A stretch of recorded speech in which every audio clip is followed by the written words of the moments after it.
Assalamualaikum warahmatullahi wabarakatuh. Alhamdulillah. Alhamdulillah wassalatu wassalamu ala Rasulillah wa ala alihi wa sahbihi wa man walah. Amma ba'd. Kaum muslimin, sahabat SM dimanapun Anda berada, alhamdulillah kita berjumpa kembali di channel YouTube kita ini. Insyaallah pada kesempatan kali ini kita akan bacakan satu artikel ya tentang kencing di tempat umum ya, tentang kencing di tempat umum. Saya bacakan dulu di sini pertanyaannya. Pertanyaan ini artikel ini kita ambil dari website konsultasisyariah.com. Assalamualaikum Ustadz, di tempat-tempat wisata kami sering mendapati jalan yang berbau pesing. Mohon arahan dan bimbingannya agar tindakan seperti ini tidak menjadi kebiasaan atau dianggap ringan oleh masyarakat. Semoga jawaban Ustadz bisa dibaca dan diterima mereka. Terima kasih. Dari hamba Allah di Bantul. Jawabannya, wassalamualaikum warahmatullahi wabarakatuh. Bismillah walhamdulillah wassalatu wassalamu ala Rasulillah wa ba'd.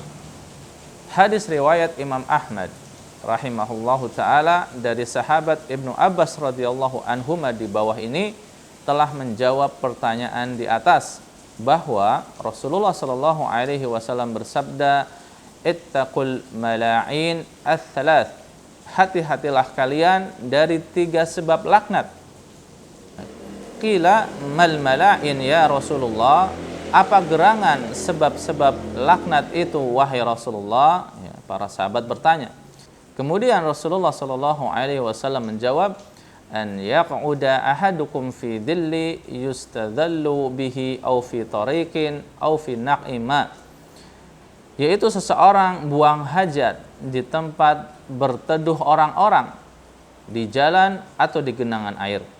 Demikian pula ada hadis riwayat Imam Abu Dawud rahimahullahu taala dari sahabat Mu'adz bin Jabal radhiyallahu anhu, ittaqul mala'in ats-tsalatsah, al-baraz fil mawarid wa qari'ati tariq wa dhil, yaitu bertakwalah kalian dari 3 sebab laknat, yaitu buang hajat di tempat air mengalir, buang hajat di jalan, dan buang hajat di tempat berteduh.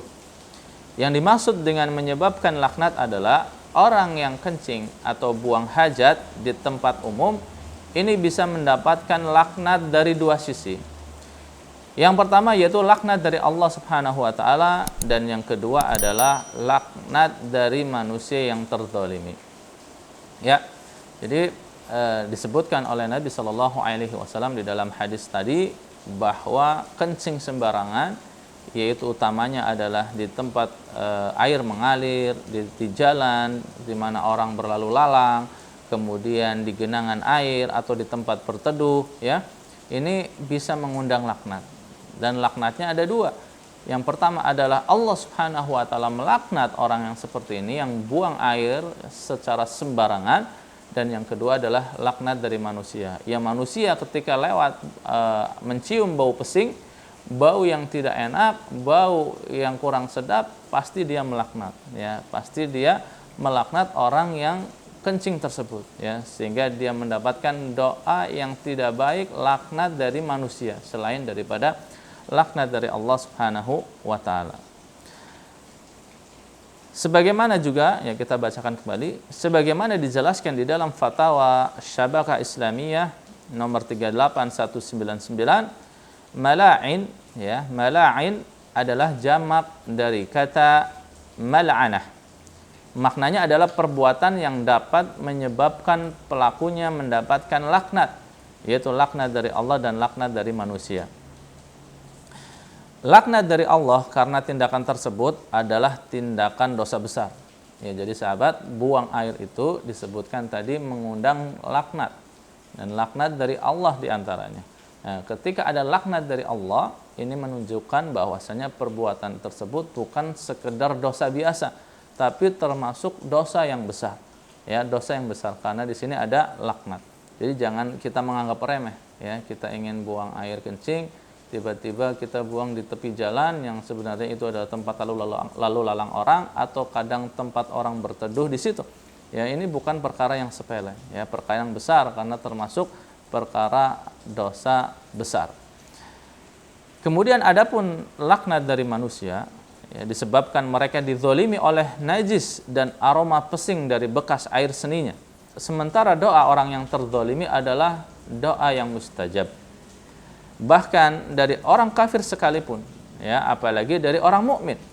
Sahabat Ibnu Abbas radhiyallahu anhu pernah menceritakan pesan Nabi sallallahu alaihi wasallam kepada sahabat Mu'adz bin Jabal radhiyallahu anhu ketika mengutus beliau berdakwah ke negeri Yaman yang penduduknya ketika itu menganut agama ahli kitab, yaitu Yahudi dan Nasrani. Ittaqi da'watal madlum fa innaha laisa bainaha wa bainallah hijabun. Hati-hatilah kamu dari doanya orang yang terzalimi, karena sesungguhnya tidak ada penghalang antara doa mereka dengan Allah. Hadis riwayat Bukhari dan Muslim. Jadi kezaliman itu harus kita waspadai, ya, baik itu ditimpakan kepada orang kafir maupun kepada orang mukmin. Kepada orang kafir sekalipun ketika kita zalimi kemudian dia mendoakan keburukan bagi kita, itu pun bisa menjadi doa yang mustajab. Ya, jadi harus hati-hati.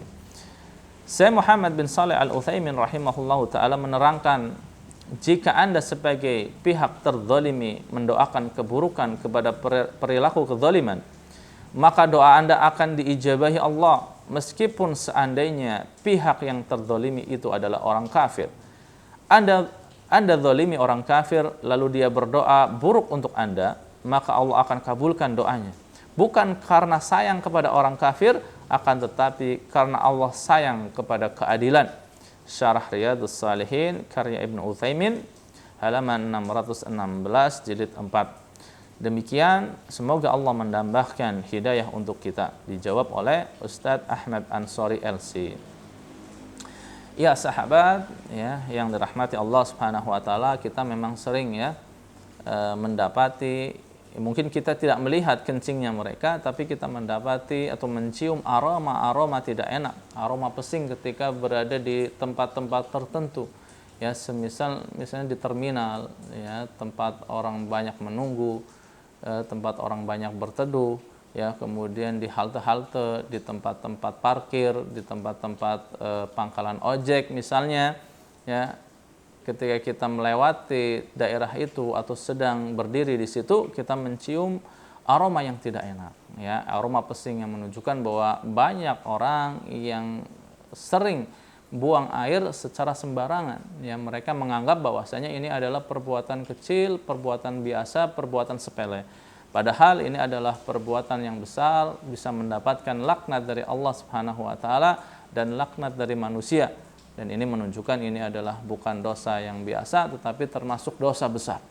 Dosa besar yang dilaknat oleh Allah Subhanahu wa taala. Maka sejauh-jauhnya kita semua jangan sampai kita buang air sembarangan. Kalau mau buang air, carilah tempat di WC-WC umum atau di tempat yang memang itu bukan tempat lalu lalang manusia, bukan tempat berteduh manusia, atau tadi bukan juga tempat air mengalir yang digunakan oleh orang banyak. Ya, demikian, semoga bisa diambil faidahnya, diambil manfaatnya, dan bisa kita hindari perbuatan yang satu ini. Subhanakallahumma wa bihamdik, asyhadu an la ilaha illa anta astaghfiruka wa atubu ilaik. Wassalamualaikum warahmatullahi wabarakatuh.